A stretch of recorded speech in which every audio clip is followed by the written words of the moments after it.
আসসালামু আলাইকুম। আমরা এখন ফেনী মুহুরী প্রজেক্ট ব্রিজের উপরে আছি।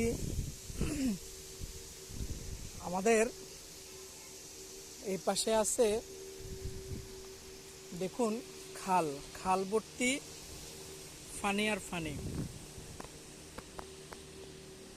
জেলেরা নৌকায় মাছ ধরতেছে বসে দিয়ে। এটা হচ্ছে সুইচ গেট। এটা হচ্ছে সুইচ গেটের ঢাকনা। এখানে এটা সুইচ গেট। দেখেন, যখনই আমরা এই পাশের দিকে তাকাই, এই পাশে হচ্ছে শুকনো মরুভূমি খাল, এক ফোঁটা পানিও নেই।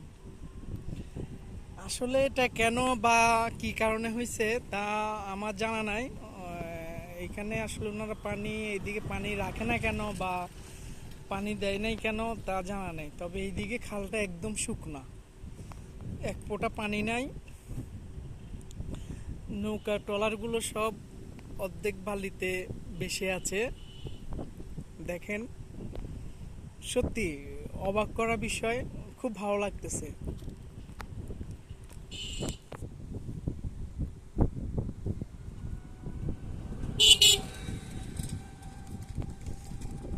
আপনাদেরকে এই যে দেখাচ্ছি, এই যে নৌকাটা অর্ধেক বালিতে গাড়িয়ে আছে, অর্ধেক বালির নিচে, বাকি অর্ধেক বালির উপরে। আর অথচ এইদিকে তাকালে দেখা যায় যে এইদিকে পুরো নদী, পানি আর পানি, পানির কোনো অভাব নেই। আর পানিগুলো সত্যি, পানিগুলো অনেক সুন্দর। আমি কিছুক্ষণ আগে মুখ ধুছিলাম পানিগুলো দিয়ে।